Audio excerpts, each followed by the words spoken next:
Hello guys, नमस्ते। म चाहिँ अहिले फाकफुक र फाल्गुन सङ्गम स्थल तिनचुरे रमिते डाँडामा छु।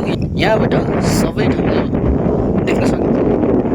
हिमाल भयो, पास्तरका ताप्लेजुङको र तेर्खुमका धेरैवटा जग्गाहरू देख्न सकिन्छ यो डाँडाबाट। अनि इलामका धेरै जग्गाहरू, प्राय सबै जग्गाहरू देख्न सकिन्छ यहाँबाट। यो तिनचुरे रमिते डाँडा चाहिँ राँके, यो भयो राँके बजारदेखि यता रवि जाने बाटो हुँदै आउँदा यहाँ नजिकै यहाँ देउराली बजार छ। देउरालीदेखि केही एउटा टर्निङ अगाडि आएपछि रमिते डाँडा उकालो आउने बाटो यहाँ तल सिँढी छ। सिँढी आउँदाखेरि यो तिनचुरे रमिते डाँडामा आइपुगिन्छ। राँके बजार पारी देखिएको जुन बजार, ठुलो बजार एरिया छ त्यो चाहिँ राँके बजार हो। त्यहाँदेखि यता राँकेदेखि यता हिमाल देख्न सकिन्छ। अनि सिलौटीको डाँडा देख्न सकिन्छ, बादुलको जुन ट्याक्क मुनि बसेको छ होइन, सिलौटी डाँडा। धेरैवटा कुम्भकर्ण, कञ्चनजङ्घा नामक हिमालहरू यहाँबाट देख्न सकिन्छ होइन। तर म चाहिँ ठ्याक्कै चिन्न सकिनँ मैले कुन कुन हो भन्ने कुरा। यो पास्तर अनि ताप्लेजुङ, तेर्थुमका जग्गाहरू देखिरहेका छौँ हामीले यहाँबाट होइन। आज चाहिँ तुवालो लागिरहेछ, त्यही भएर क्लियर देख्न सकिरहेको छैन। पास्तर, ताप्लेजुङ, तेर्थुमका जग्गाहरू यी देखिएका, तर तुवालो लागिरहेछ होइन, त्यही भएर क्लियर देखिएको छैन। हिमाल पारी देखिएका यी सेता डाँडाहरू हिमाल हुन् होइन, सबैभन्दा लास्ट डाँडाहरू। यता पास्तरका जग्गाहरू भयो होइन। यता यो बाटो गुर्बिसे पञ्चमी, सप्तमी, रवि हुँदै माङसेबुङ हुँदै दमक पनि गइन्छ। अनि रवि चिसोपानी हुँदै धनकुटा राजारानी पनि गइन्छ यो बाटो, 6 नम्बर बुधबारे हुँदै। यतापट्टि इलाम भयो, यो चाहिँ इलामको बाटो हो है। चारखोल भनौँ, चारखोल तुवालोले पुरै ढाकिएको छ, क्लियर देखिएको छैन।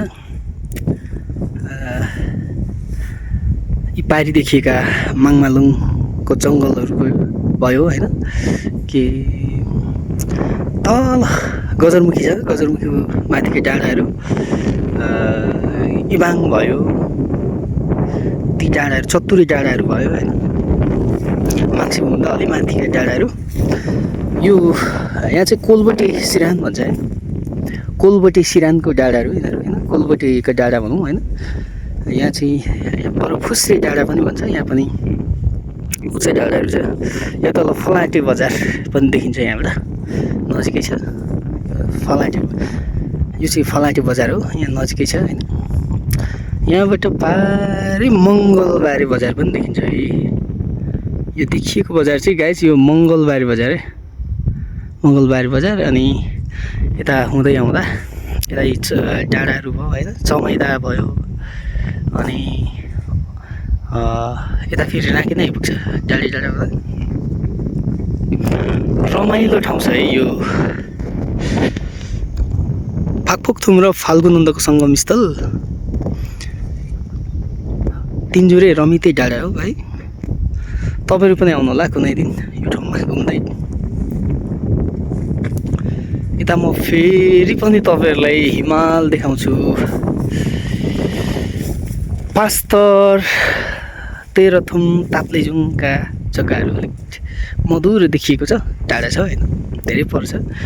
आज चाहिँ फेरि तुवालो लागेको छ, त्यही भएर क्लियर देखिन्न। यी सेता डाँडाहरू चाहिँ हिमाल भयो होइन, हिमाल देखिरहेको छौँ हामीले। यो बादल सिर्पेच ओढिरहेको डाँडा चाहिँ यो सिलौटी हो गाइस। यो सिलौटी भयो। अनि यतापट्टि सेतो डाँडा पारी देखिएको यो हिमाल भयो।